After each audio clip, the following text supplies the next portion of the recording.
Para tomar contacto con nuestro próximo entrevistado de las 10 de la mañana, Juan José Salinas, escritor, periodista y un importante referente de la divulgación de información que no se acostumbra a conocer. Juan, ¿cómo estás? Muy buenos días. Te saluda Sergio Centenaro y Ronnie Fuchs aquí en Radio Lateral. ¿Cómo estás? ¿Cómo te va? Muy bien, muy bien. Bueno, es un gusto saludarte y recibirte en la mañana de Radio Lateral, sobre todo teniendo en cuenta que es un esfuerzo, porque te estás movilizando, porque tenés una conferencia de prensa en la jornada de hoy relacionado al atentado. No, fue ayer. Bien. Contanos qué fue esa presentación como para arrancar. Mira, una charla sobre el atentado de la AMIA en la Facultad de Humanidades y Arte, lo que sería Filosofía y Letras en Buenos Aires, aquí en Rosario, en la cual estuvo coordinada para participar las autoridades de la facultad y de la Universidad Nacional de Rosario, y estuvo conmigo Juan Patricio Murray, que fue el coordinador de la unidad fiscal de investigación del atentado de la AMIA luego de la muerte de Nisman, y el creador del grupo Gerat, que es el grupo que hurgó y arregló toda la documentación que la CIDE tenía escondida y arrumbada en medio de las ratas, vinculada con el atentado. Entonces estuvimos conversando sobre ese atentado, que es un atentado absolutamente impune, y que no hay ninguna fuerza social importante, habrá individuos, pero que esté interesado en que se averigüe quiénes son los culpables y por qué no están presos y cómo hicieron el atentado. O sea, la hago corta. Se trató de un atentado mafioso que todo el tiempo se trató de desviar hacia un atentado fundamentalista religioso, echarle la culpa a Irán. No el gobierno de Irán, no hay ningún ciudadano iraní involucrado en el atentado, que fue de factura nacional, o sea, hecha por mercenarios locales, vinculados con la Policía Federal, como bien queda claro en la serie Yossi, que es una serie muy interesante. Con el presidente de aquel entonces en el centro de la escena. Bueno, Menem no fue precisamente quien impulsó, Menem no impulsó el atentado, pero sí gente de su entorno, gente de su entorno estuvo en la organización del atentado, a sus espaldas, supongo yo. ¿Con qué fin?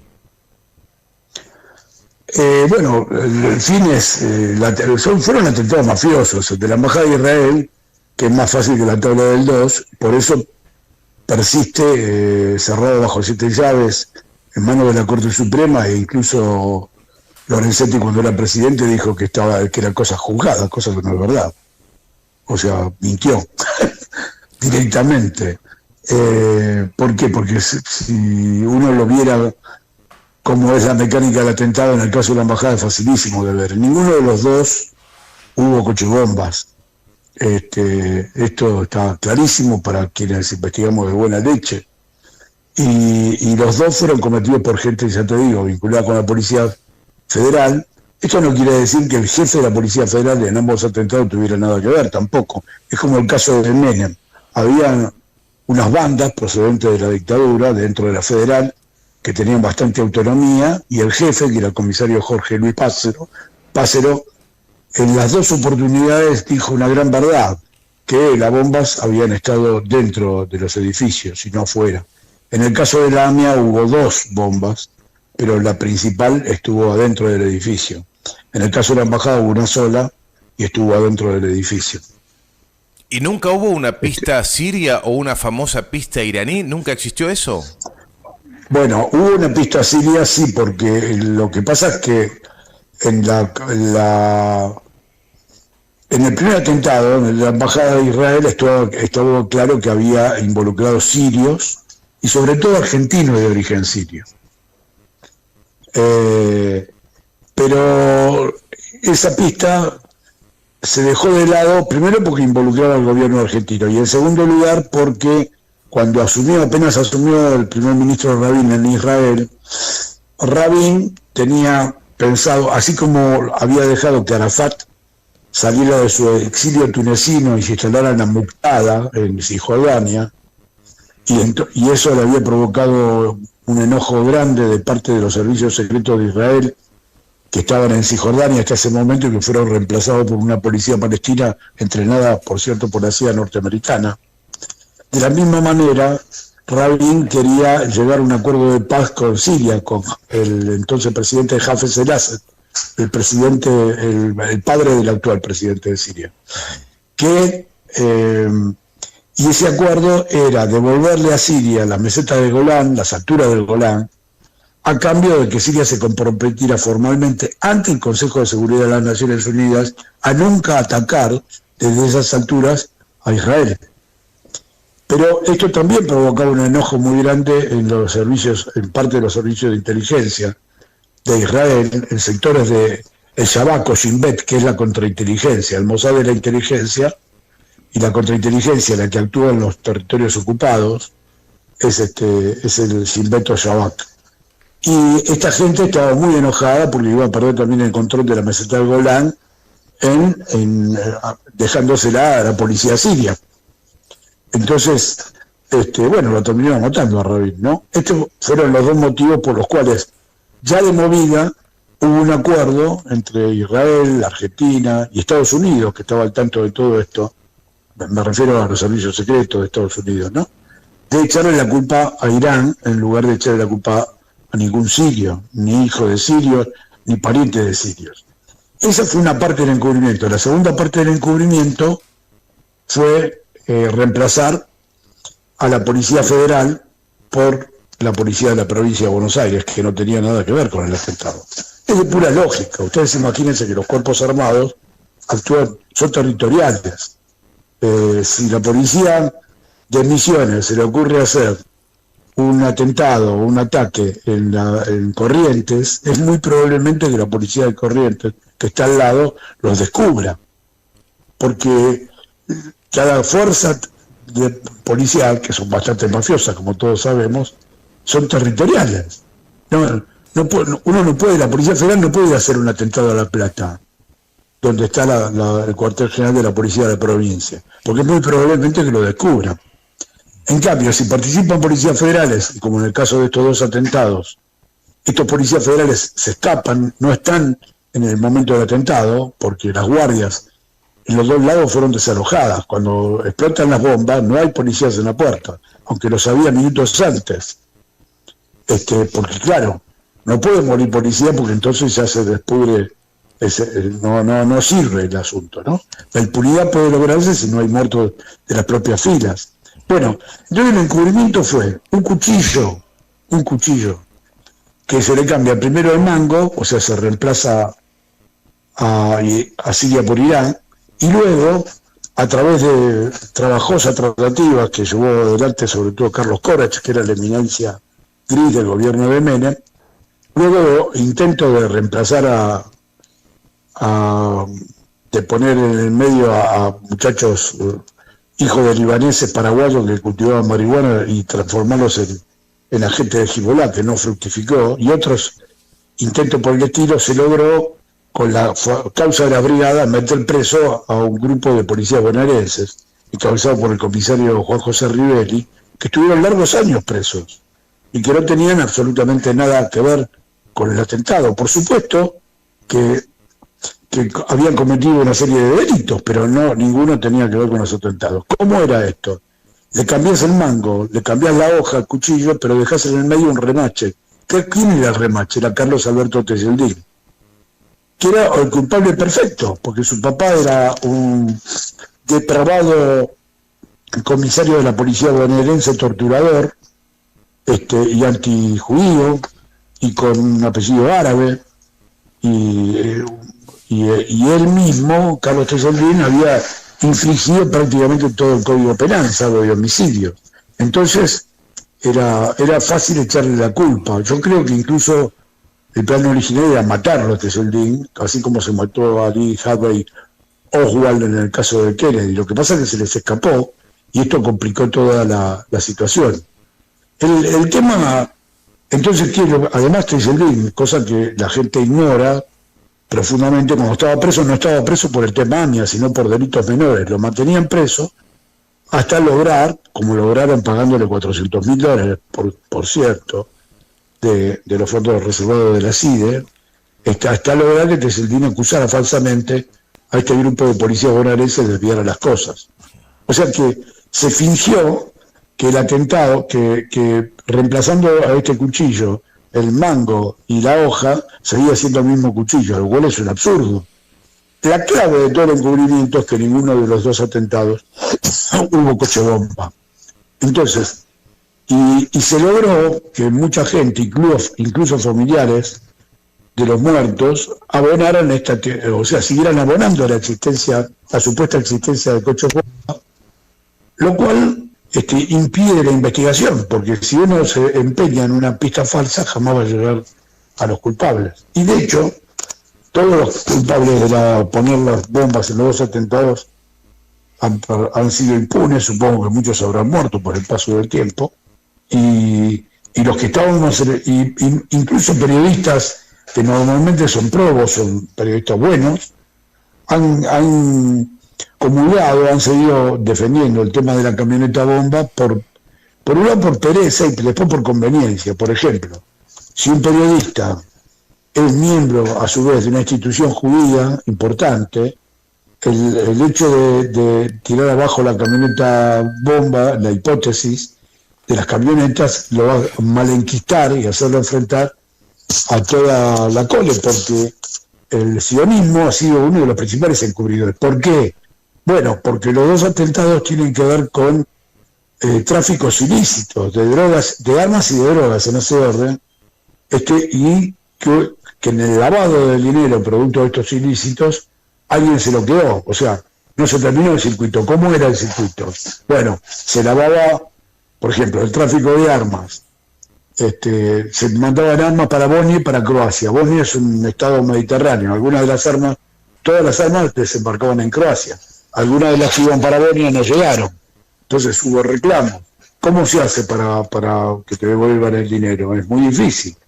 ¿Quién lavaba el dinero de estos tráficos ilícitos? Bueno, una serie de bancos donde sus jefes eran judíos, y se lavaba también a través de empresarios judíos y de una serie de instituciones judías de la costa este de Estados Unidos. Por supuesto, yo con decir esto quiero aventar cualquier sospecha de antisemitismo. Yo estos datos incluso los conozco por internas que hubo dentro de la colectividad judía y se denunciaron entre sí. No es que, y yo no tengo nada, absolutamente nada contra el judaísmo, al contrario. De hecho, si uno ha sido como yo, católico de niño, después guevarista y se ha analizado mucho tiempo, ha estado bajo la égida de tres grandes pensadores judíos, que son Jesús, Marx y Freud. Entonces toda la vida mía ha estado modelado por estos grandes cráneos y por otros, como Jorge Abelardo Ramos, qué sé yo, un montón.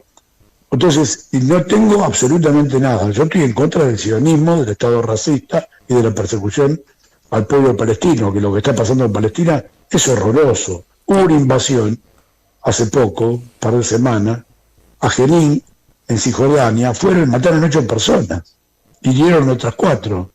O sea, ustedes imagínense que el Paraguay entrara en Misiones y matara a 8 personas. No, sería un escándalo internacional de primer orden, sin que nadie supiera, porque es un delirio todo esto, porque por suerte paraguayos y misioneros son más hermanos que enemigos. Pero ustedes imagínense que pasara esto entre Jujuy y Bolivia, entre Chile y Mendoza. Y sin embargo la comunidad internacional, a pesar de que siempre dice que los palestinos tienen razón, no mueve un meñique en defensa de este pobre pueblo que está siendo masacrado todos los días. Entonces, pero esto de ninguna manera quiere decir que uno esté en contra de la cultura judía, que de alguna manera es la sal de la vida. Ustedes piensen en la irrelevancia numérica de la gente judía, numérica dentro del concierto de la humanidad, y la influencia cultural que ha tenido, que es enorme, enorme, totalmente. Es insoslayable. La Argentina, sin el componente judío, sería un país totalmente distinto. Claro. O sea, porque ellos ese aporte que han hecho, sobre todo la cultura de la media Europa, ¿no? Que ha hecho acá es impresionante. La Argentina es un país muy desarrollado del psicoanálisis y eso no podría haber sido posible si no hubiera sido por la influencia de los psicoanalistas judíos, como Juan, frente a este escenario, bueno, vos recordarás, es una de las causas con la que se persigue a Cristina Fernández, ya no a Héctor Timerman, que ha fallecido hace algunos años, que no lo dejaron viajar a Estados Unidos para poder adquirir medicación o tratamiento adecuado a la enfermedad terminal que estaba padeciendo. Él intentó, promediando la década del 10 de este siglo, llevar adelante un memorándum de entendimiento con Irán, puesto que la pista era muy fuerte a nivel internacional y nacional, que había que ir por esa línea. Entonces, el gobierno argentino propone una mesa de negociación para poder llevar adelante por lo menos la declaración de los imputados iraníes que por lo menos estaban signados por la justicia argentina. Hasta ahí creo que entiendo. Eso ha sido demonizado y tergiversado por la oposición. De hecho, le han creado una causa. Te cuento. Timerman, antes de morir, nos quiso conocer a Ricardo Regendorfer y a mí. Entonces estuvimos con él, fuimos con Sergio Burstein. Estuvimos hablando con él y él nos contó en esa oportunidad que había tenido una reunión con Knobloch, ahora no me acuerdo, pero son con 3 dirigentes que fueron presidentes del AME y todo eso, ¿no? Y que uno de ellos le reprochó y le dijo, pero si vamos a ir a interrogarlos y no obtenemos nada, ¿de qué nos disfrazamos después? El tema está que ni el fiscal Nisman ni el juez Canicova Corral tenían nada contra los iraníes. Entonces ustedes imagínense el papelón de viajar hasta Irán y que lo reciba, por ejemplo, el ahora ya difunto presidente Rafsanjani, expresidente de Irán. Y que eso sea una audiencia abierta, televisada, ¿no? Entonces que el expresidente Rafsanjani le diga a Canicova Corral y a Nisman enfrente de todo el mundo. Dice, bueno, ¿ustedes qué tienen contra mí? Porque me están acusando hace como 20 años. Antes fue el juez Galeano, que está condenado por eso, entre otras cosas. Y ahora son ustedes. ¿Qué tienen contra mí? Y los tipos, Nisman y Canicova Corral, iban a tener que balbucear, porque no tenían nada. Les voy a contar una cosa para que ustedes tengan una idea. ¿Se acuerdan? El primer sospechoso oficial era Moshe Rabani, el agregado cultural de la República Islámica de Irán en la Argentina. Bien. Hubo una operación que se llamó Cacerola, no sé por qué se llamó Cacerola, eso lo puso la inteligencia estadounidense. Los norteamericanos le pidieron encarecidamente a la CIDE que lo echaran del país a Rabani, que si era necesario le ofrecieran dinero para que se fuera. Esto fue motivo de una breve charla cuando vino el presidente Clinton con Menem. Mirá el nivel de Estado. O sea, que diciendo que Rabani se tenía que ir. ¿Por qué se tenía que ir Rabani? Porque Rabani no tenía nada que ver con el atentado. Entonces no lo querían interrogar, no querían detenerlo e interrogarlo. Querían que Clarín y La Nación dijeran que era culpable, nada más. Clarín y La Nación, los periodistas de Clarín y La Nación, arreglaron con el juzgado de Galeano y con la CIDE solamente propalar las informaciones que surgían del juzgado, que las preparaban Galeano con Rubén Beraja, el presidente de la DAIA. Todo lo que publicaba La Nación y Clarín, mentira, mierda, y desafío a cualquiera que me venga a discutir, todo mentira. Y Página 12 en aquella época, que uno podría decir, era el diario que podría romper ese monopolio. En esa época, Página 12 estaba controlado por Clarín, más precisamente por Magneto. O sea que también Página 12 se sumó a la campaña de encubrimiento. Entonces, cuando tenía los 3 diarios principales de esa época, porque Infobae, que ahora es vocero de las dos embajadas, no existía todavía, la opinión pública, la gente, recibía siempre, por 3 canales distintos, una versión falsa, absolutamente falsa. Todo el mundo estuvo de acuerdo en el encubrimiento, por distintos motivos, supongo yo. La Policía Federal no quería investigar porque era la gente, que era lo que les tocaba investigar. La CIDE, a pesar de sus peleas, ¿se acuerdan? Entre el grupo de Finen, de Patricio Finen, que está preso, la Sala Patria, el grupo que había secuestrado a Gorriarán, Merlo en México, y el grupo de Esquiuso, que se peleaban entre ellos. Pero sin embargo, ninguno de los dos estaba dispuesto a tirar de la manta. Todos querían, bueno, si Israel y Estados Unidos se ponen de acuerdo en decir que hubo coche bomba y que el culpable fue Irán, o Hezbollah, Irán, dejémoslo así. Nadie quería ir en contra de eso. De hecho, a Rabani, que decíamos antes que le había ofrecido dinero, bueno, no sé si llegaron a ofrecerle dinero. Lo que ocurrió fue que Rabani en un momento dado se fue de vacaciones a Irán. Y ahí el canciller Guido Itela, en persona, habló con la Cancillería iraní y le pidió por favor que no volviera para satisfacer este pedido de Estados Unidos y de Israel, supongo yo.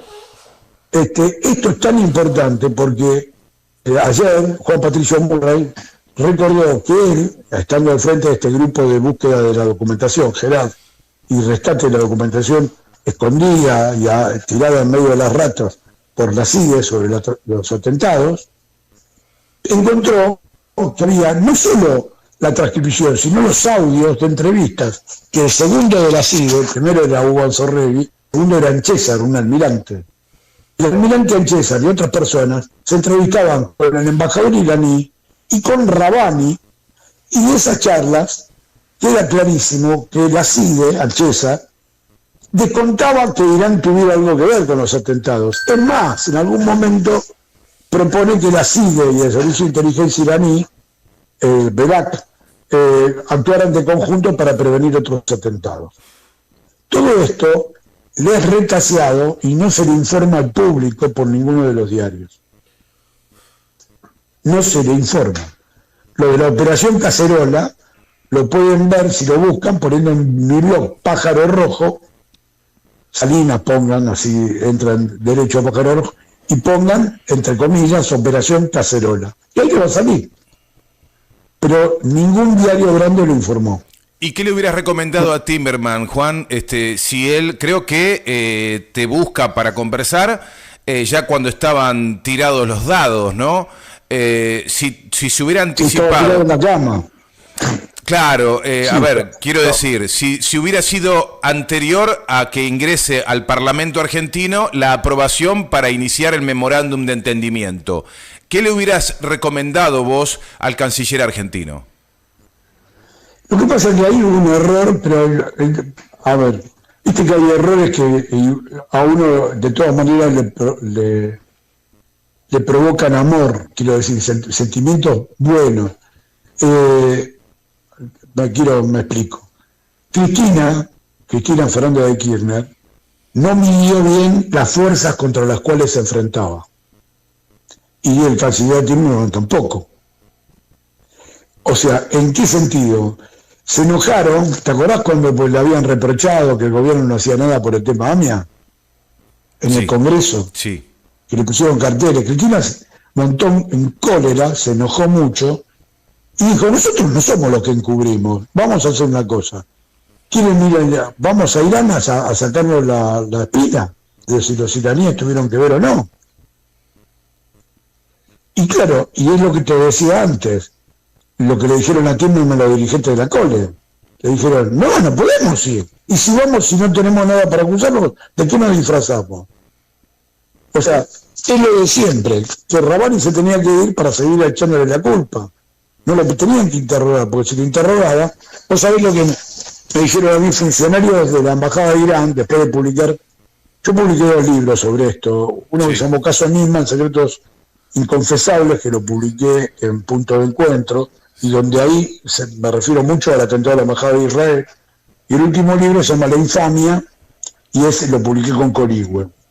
Que los dos son el mismo libro, en realidad, quiero decir, era un libro que si lo publicaba tenía 800 páginas y nadie lo iba a comprar, porque nadie tiene dinero. ¿Cuánto sale un libro hoy de 500 páginas, de 400 páginas? Sale 7.000 pesos por lo menos. Entonces iba a ser de un precio que nadie lo iba a poder comprar.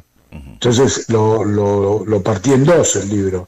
Tan lindo, se empiezan y cierran bien, pero es una investigación continuada, porque los dos atentados y el caso Nisman tienen que ver directamente entre sí.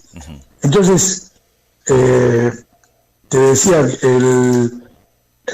era fundamental, entonces por eso es que Cristina y el canciller Timmermans miden mal, porque dice, quisieron hacer eso de buena leche para destrabar la situación. Y yo creo que sospechamos que los iraníes no tenían nada que ver para poder arrancar para otro lado.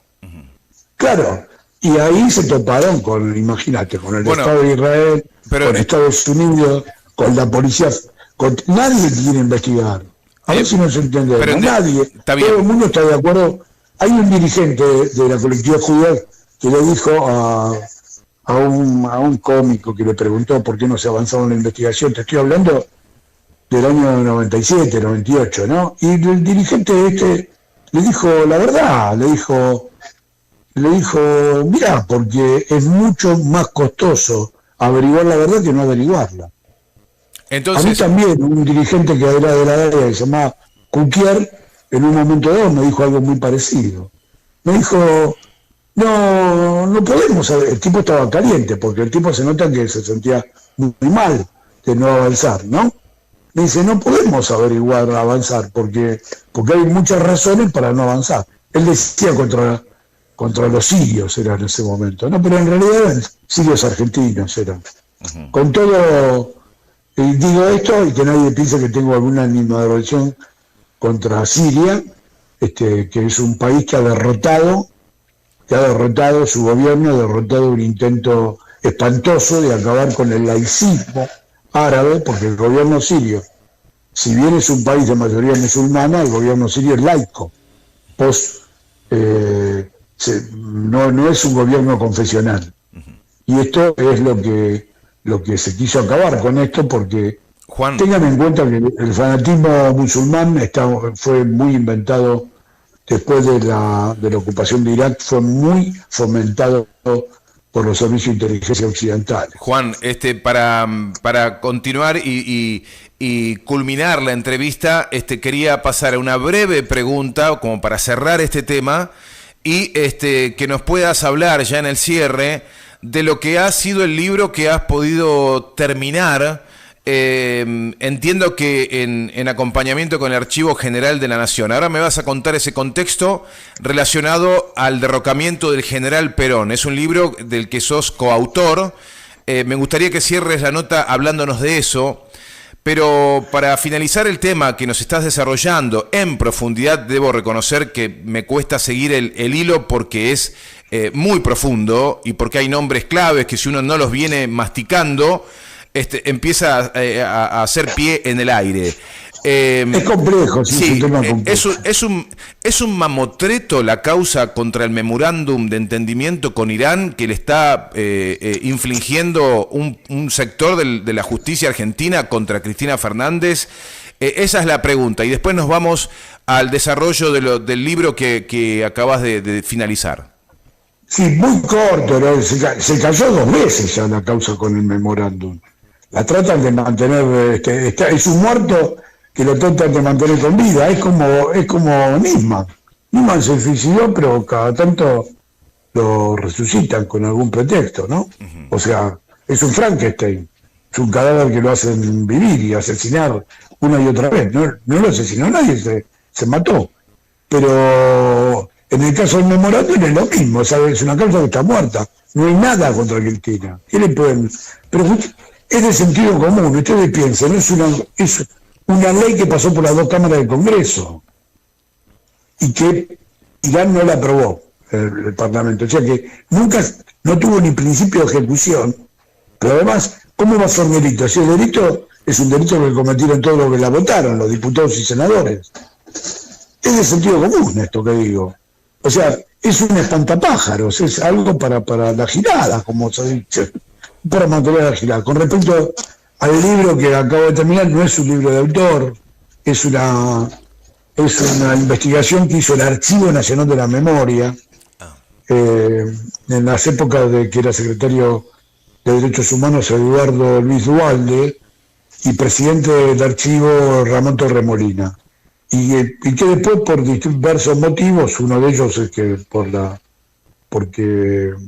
el macrismo, porque ustedes imagínense, Macri puso de secretario de Derechos Humanos a Brus, que era la mano derecha de Veraja, y por lo tanto era uno de los sospechosos de lavar plata, en estas cosas que estábamos hablando hasta ahora. Bueno, la cosa es que la investigación no progresó, quedó trunca, y por alguna gente la impulsó, pero los que la impulsaron después se jubilaron, Gogo Morete y Rafael Cuyer. Rafael Cuyer se puso a escribir un ensayo en base a la información recopilada por el Archivo Nacional de la Memoria, pero tuvo la desdicha de morir a causa del COVID. Y entonces ahora hay un proyecto que publique esta investigación en la Biblioteca Nacional, y yo agarré el libro inconcluso de Rafael Cuyer y lo terminé con mucho orgullo y muy contento. Y es un libro que ¿a qué apunta? Bueno, apunta a que así como aquí hubo un golpe que duró 3 meses, desde el bombardeo de Plaza de Mayo, con sus más de 300 muertos, al derrocamiento de Perón 3 meses después, que también hubo muchos muertos, no tantos, pero acreditados hay 152, y se sabe que hubo más porque, a diferencia de lo de Plaza de Mayo, que los bombardeos fueron en un lugar bastante localizado, hubo muertos en varias regiones del país, en Ensenada, en Rosario, en Córdoba, algunos también en Corrientes. ¿Vos te referís que hubo 152 muertos 3 meses después del bombardeo a Plaza de Mayo, el 16 de septiembre de 55? Ahí se produce esa... Sí. Del 16 de septiembre del 55 al 20, porque el golpe también tardó hasta Perón se tira la toalla, por así decirlo, por carecer del apoyo firme de sus generales, el 20, o sea que hay 4 días. En esos 4 días y algún día después hay más de 150 muertos. Pero es una masacre de la que nunca se habló. Ha sido muy ocultado. Eso fue uno de los motivos por la investigación del Archivo Nacional de la Memoria, que circulaba un mito que era que Perón se había ido y que no había habido muertos, que había sido un golpe de Estado incruento. Y no fue incruento para nada. Es interesante porque incluso hay alguna matanza que no es inentendible por qué los enemigos de Perón no la echaron, nunca la agitaron. Por ejemplo, en Cosquín hubo una reyerta entre una comisaría armada hasta los dientes. ¿Por qué la comisaría armada hasta los dientes? Porque 2 días antes, en la ciudad de Córdoba, la jefatura de policía, que era fiel al gobierno constitucional, había sido asaltada por el general Leonardi, por tropas de la Fuerza Aérea, y había habido muchos muertos. Entonces esta comisaría 2 días después estaba pertrechada con muchos fusiles, estaban todos esperando que vinieran los gorilas, por así decirlo, a desalojarlos, y cayó una familia de simpatizantes de los antiperonistas, y no sé por qué lo dijo en la puerta, y esto desató un tiroteo en el cual hubo 3 varones muertos, un bebé muerto, 4 varones serían con el bebé, 2 mujeres heridas y uno de los policías muerto también por uno de esta familia. Un grupo que no era exactamente una familia, era un grupo familiar, por así decirlo, ¿no? De amigos. Este libro... Bueno, esto nunca se agitó, yo me enteré, y no había notas, había una nota de un diario del Litoral que hacía una referencia nada más. No la conocía para nada. O sea que hay cosas que son muy interesantes desde el punto de vista histórico, no solo en defensa del gobierno peronista, sino desde el punto de vista histórico nada más. Este libro, ¿qué nombre lleva y cómo uno puede hacer para poder localizarlo? No, todavía no sabemos cuándo se va a publicar ni nada. Ajá. Tenía el título original de Rafael Cuyen, era El golpe que duró 3 meses. El título tentativo que había puesto Juan Sasturain, presidente de la Biblioteca Nacional, es El bombardeo, la bombardeadora, por la fusiladora que le decían, ¿no? A la Revolución Libertadora, porque hay muchos bombardeos en esos 4 días, de 16 al 20, desde aviones, ¿no? Y lo importante, también otra cosa interesante, es que descubrí un texto, en realidad ya estaba publicado, pero lo que pasa es que yo ignoraba su existencia y pregunté, y casi todos mis compañeros, que todos somos admiradores de Rodolfo Walsh y de su obra, no sabíamos de su existencia. Rodolfo Walsh, cuando fueron estos acontecimientos, era muy antiperonista. Rodolfo Walsh se convierte investigando los fusilamientos de José León Suárez, que dieron pie a su obra maestra, Operación Masacre, que es el libro que relata todo esto, que empieza cuando Walsh se entera que hay fusilados que viven, que se han escapado de la muerte en los basural de José León Suárez, el día 10, a la madrugada del 10 de junio de 1956. Y luego, después publica en toda su historia un largo trabajo muy interesante, se llama El último servicio secreto de Perón, donde narra cómo Perón hace una coordinación de servicios secretos a partir del bombardeo del 16 de junio hasta el golpe del 16 de septiembre. Esos 3 meses hay una coordinación de inteligencia para tratar de parar el golpe que se venía, ¿no? Y accede a gran parte de esos materiales, Walsh, y lo publica. Entonces esto también está en el libro de Cuyen, y mío. Exhumamos este trabajo de Walsh, que es muy interesante. Por favor, qué libro. Estaré atento y te estaré molestando vía WhatsApp para saber dónde conseguir un ejemplar de estos. Juan, me encantaría comprometerte, no es bueno andar comprometiendo a la gente al aire, ¿no? Pero te definiste como guevarista. Yo quisiera que nos regales una entrevista para hablar de Ernesto Che Guevara en el futuro. Sí, no soy guevarista en el sentido político del término, pero para nada, porque como Guevara si no lo hubieran matado, asesinado por orden de la CIA, yo creo que tengo para mí que hubiera procedido haciendo una evolución política, porque era un tipo muy honesto, muy estudioso y muy consecuente. Entonces creo que él hubiera hecho se hubiera complejizado, por decirlo así. Yo lo que quiero decir a la gente es que mi padre me había dado un libro de Guevara, La guerra de guerrillas, y yo lo había leído cuando era adolescente. Y cuando matan a Guevara, yo tenía 14 años. Y en el mismo momento que matan a Guevara, a los 14 años, decidí que era peronista. Porque en mi casa no eran peronistas, mi papá era del Partido Socialista. Era español, además, del Partido Socialista Español. ¿Pero por qué? Yo me hice peronista con la muerte de Guevara. ¿Por qué? Porque entendí que Guevara, el error que había cometido es ir a Bolivia, en medio de una región predominantemente aymara, sin los conocimientos suficientes, y fue traicionado por el Partido Comunista Boliviano. O sea, fue dejado en desamparo por el Partido Comunista Boliviano. Monje. Y él, Monje. Claro, sí. Mario Monje. Y era evidente, el plan de Guevara era después, si Bolivia le iba bien, venir para la Argentina. Acuérdense que estuvo todo ese experimento fallido que hizo el EGP, el Ejército Guerrillero del Pueblo, con Ricardo Massetti, que se hacía llamar comandante segundo porque el primero era Guevara. Esto fue en el año 64. Yo no soy guevarista, pero no estaba de acuerdo.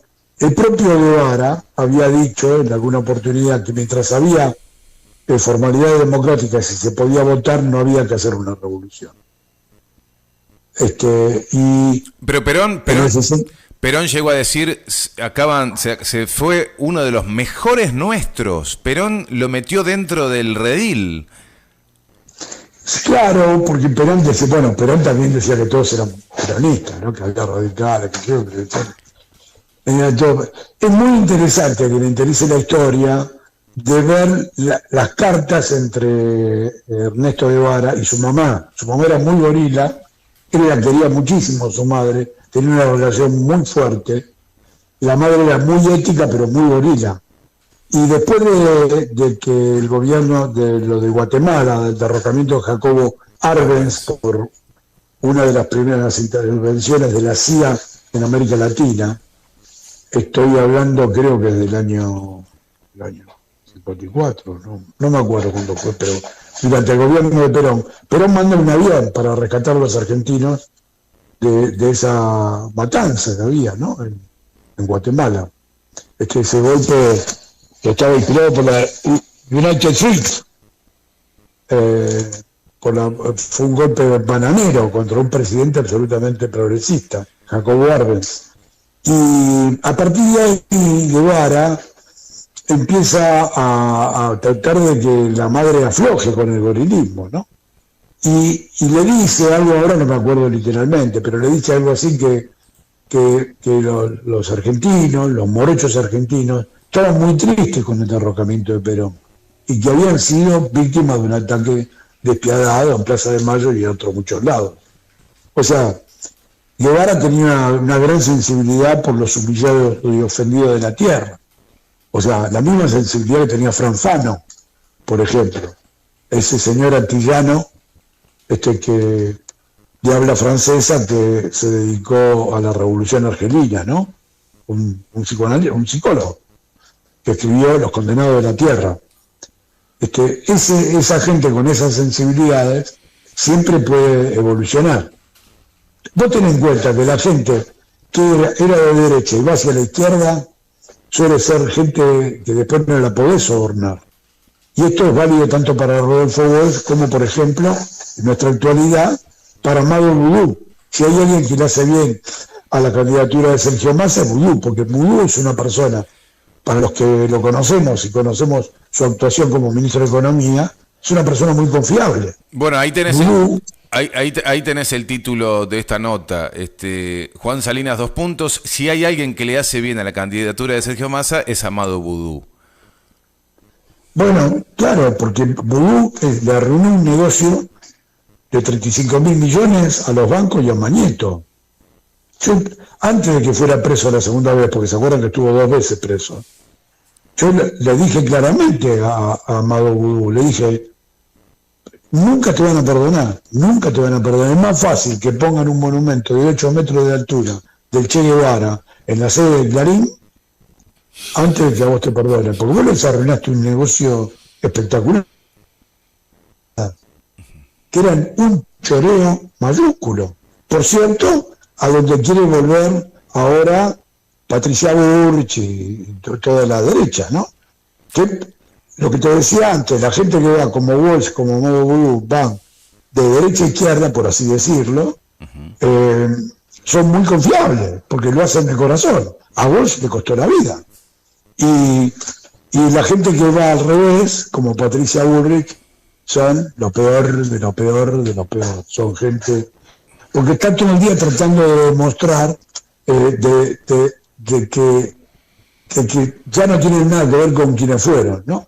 Porque Patricia Bullrich fue montonera y Cristina Fernández de Kirchner no. Cristina Fernández de Kirchner estuvo en las atribuciones de Montonero, sí, pero ella no estaba de acuerdo con la orientación de la Conducción Nacional de Montoneros. Por eso no estuvo nunca en la lucha armada. En cambio, Patricia Bullrich sí fue montonera. ¿Y entregaba compañeros? Ahora, ¿Y entregaba compañeros? no creo, porque yo creo que ella cambia de la mano de Rodolfo Galimberti. Rodolfo Galimberti, incluso en el libro que hace con Caballero y Larraqui, dice que él se engancha con la CIA en 1983. O sea que en la época que era Montonerita acá, Patricia Bullrich, no creo que entregara a nadie. No era...